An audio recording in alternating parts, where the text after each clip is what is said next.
Cette énorme pièce métallique, autour de laquelle s'activent chercheurs et ingénieurs, est l'aboutissement d'une aventure de plus de 10 ans. Nous sommes dans les locaux du LPNHE, à l'université de Jussieu. Ces scientifiques finissent d'assembler un composant majeur de ce qui va devenir la plus grande caméra jamais conçue. Elle est destinée à tourner un film audacieux, le film de notre univers. Il sera réalisé grâce à un télescope d'un genre nouveau, le Large Synoptic Survey Telescope, ou LSST, qui devrait constituer une véritable révolution en astronomie. Actuellement en cours de construction au Chili, le LSST aura pour mission de photographier le ciel austral pendant 10 ans pour réaliser un film de l'univers en 3 dimensions. Et l'univers est tout sauf statique. Il y a des étoiles qui meurent, des galaxies qui sont en formation, des noyaux de galaxies qui sont très actifs. Le cœur de LSST, ça va être de faire donc cette cartographie complète de l'univers avec des objectifs très clairs. C'est de comprendre comment l'univers est constitué, comment il a évolué. Grâce à sa caméra, le LSST sera capable, en une seule prise, de photographier une surface équivalente à 40 fois celle de la Lune. 800 clichés seront réalisés chaque nuit afin de composer une carte complète du ciel en 3 jours. Il sera ainsi possible d'étudier les dynamiques et les mouvements de notre univers, et donc d'explorer les plus grandes questions de l'astronomie actuelle.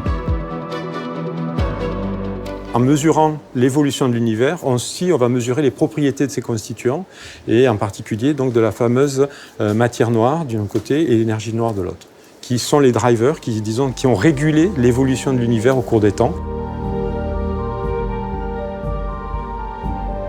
La matière noire et l'énergie noire sont 2 éléments qui permettent aux chercheurs de décrire l'évolution de l'univers depuis sa naissance. Si l'on soupçonne qu'elle constitue plus de 95% du cosmos, elle reste encore aujourd'hui très mystérieuse. Le film cosmique du LSST devrait permettre de mieux étudier leurs effets. Mais ce n'est pas tout. À l'origine, le télescope a également été conçu pour repérer des géocroiseurs, ces astéroïdes susceptibles de percuter notre planète. Et donc effectivement, LSST est capable en fait, d'identifier des géocroiseurs de taille relativement petite.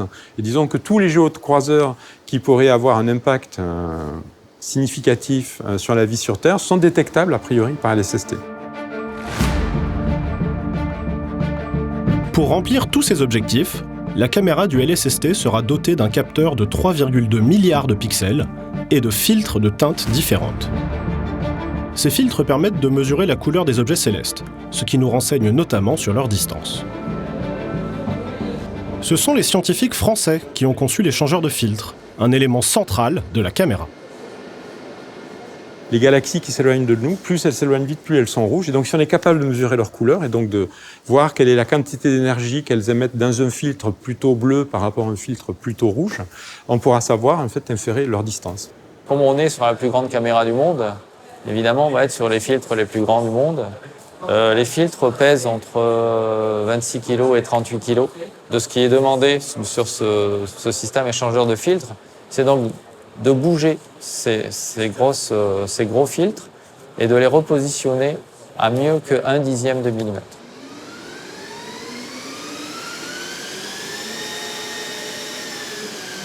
Ces filtres doivent pouvoir être changés rapidement et automatiquement.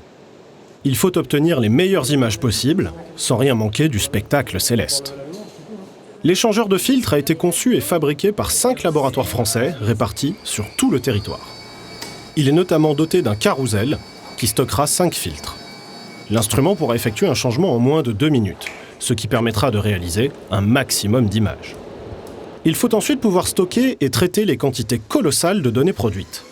Chaque nuit, le télescope fournira l'équivalent de 30 téraoctets, ou térabytes, de données, soit un volume en fin de projet de plusieurs dizaines de pétaoctets, soit des dizaines de millions de gigaoctets. Ces données seront notamment stockées en France, à Lyon. On parle en pétabytes, si ce n'est en fait en lecture de données globales, même en hexabytes, c'est-à-dire ce sont des volumes qui n'ont pas encore aujourd'hui de sens réel puisqu'on ne l'a jamais pratiqué et c'est effectivement des flots de données qui seront très importants. Donc il y a un effort de calcul au niveau de LSST qui est très important et il faut voir que non seulement c'est pas juste qu'on met des données dans une boîte et on dit voilà, vous avez vu mes beaux pétabytes de disques, c'est qu'il faut les lire. C'est relativement facile aujourd'hui d'écrire les données, mais en fait, les accéder de façon plus ou moins aléatoire dans un très gros volume, ça c'est beaucoup plus dur. Ça, effectivement, LSST, c'est le fer de lance de ce type de traitement de données. Après avoir assemblé pour la première fois tous les éléments du futur échangeur de filtres, les scientifiques procèdent au dernier test pour s'assurer de son bon fonctionnement. Ils l'expédieront ensuite aux États-Unis, où il sera intégré à la caméra, puis prendra la route vers le Chili, sa destination finale. Il pourra alors débuter le tournage de ce qui sera certainement le plus grand film du monde, voire de l'univers.